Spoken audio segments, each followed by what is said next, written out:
آج کے وہابی نہیں ہے، صحابی ہے.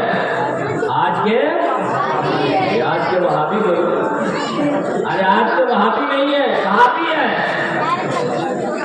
فاروق اعظم آج کے وہابی نہیں. یاد کر لیا، اس لیے رٹا رہا ہوں آپ کو یاد ہو جائے. فاروق اعظم صحابی ہے. سرکار نے جیسے فرمایا کہ اے عمر یاد کرو وہ دن، وہ گھڑی کیسی گھڑی ہوگی، کیسا وقت ہوگا جب دو فرشتے آئیں گے کالے رنگ کے، لمبے لمبے بال والے اور بڑے ناخن والے، بڑے دانت والے، زمین کو چیرتے ہوئے. اس وقت کیا کریں گے؟ فاروق اعظم کہتے ہیں آقا یہ تو بتائیے کیا اس وقت ہمارا اور آپ کا جو محبت کا رشتہ ہے، جو پیار کا رشتہ ہے، جو عشق کا رشتہ ہے، کیا یہ برقرار ہوگا؟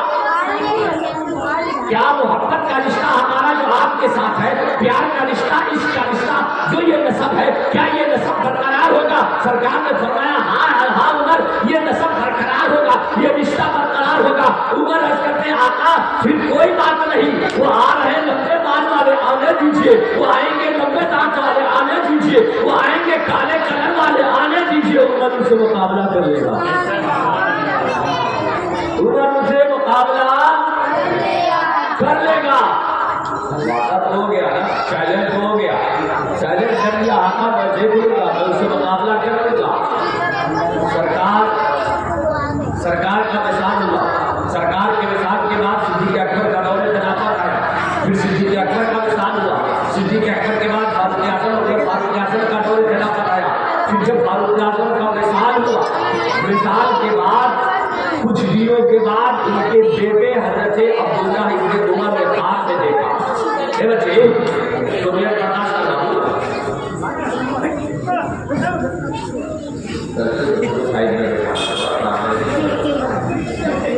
تو فاروق اعظم کا وصال ہو گیا. وصال کے چند دنوں بعد حضرت عبداللہ ابن عمر خواب میں والد گرامی کو دیکھتے ہیں، پوچھتے ہیں ابا حضور کیا حال ہے، کیا حال ہے؟ حضرت فاروق اعظم فرماتے ہیں بیٹا جنت میں ہوں، بیٹا جنت میں ہوں.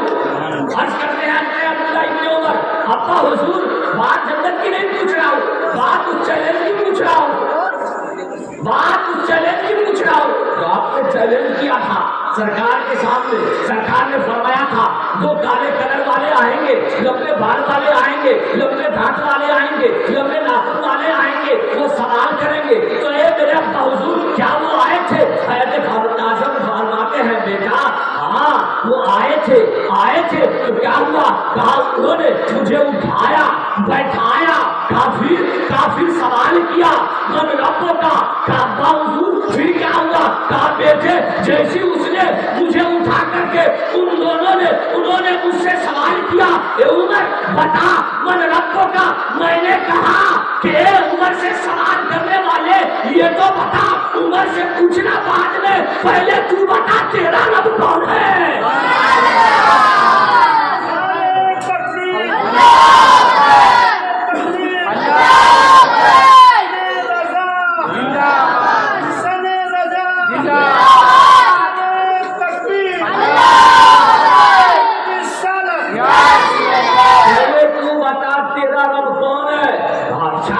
آپ نے چیلنج چھوڑ دیا، آپ نے خود سوال کیا کہا؟ ہاں میں نے ان سے سوال کیا ابا حضور پھر کیا ہوا؟ حضرت فاروق اعظم فرماتے ہیں پھر اس میں سے ایک نے پہلے نے دوسرے سے پوچھا کہ ارے یہ کون ہے، یہ کون ہے؟ ہم ان سے سوال کرتے ہیں یہ الٹا ہم سے ہی سوال کر رہے ہیں. یہ کون ہے؟ ہم ان سے سوال کرتے ہیں یہ الٹا ہم سے ہی سوال کر رہے ہیں. دوسرا کہتا ہے جانتے نہیں یہ عمر بن خطاب خلیفۃ رسول اللہ ہے، یہ رسول اللہ کے خلیفہ ہیں، ان کا نام عمر بن خطاب ہے. اب پھر پہلے والے فرشتے کہتے ہیں تو اب ہم کیا کریں؟ کہ اب ہمیں کیا کرنا، ہمارا کوئی کام نہیں، اب ہم چلتے ہیں. یہ جانے ان کا خدا جانے یا ان کا رسول جانے.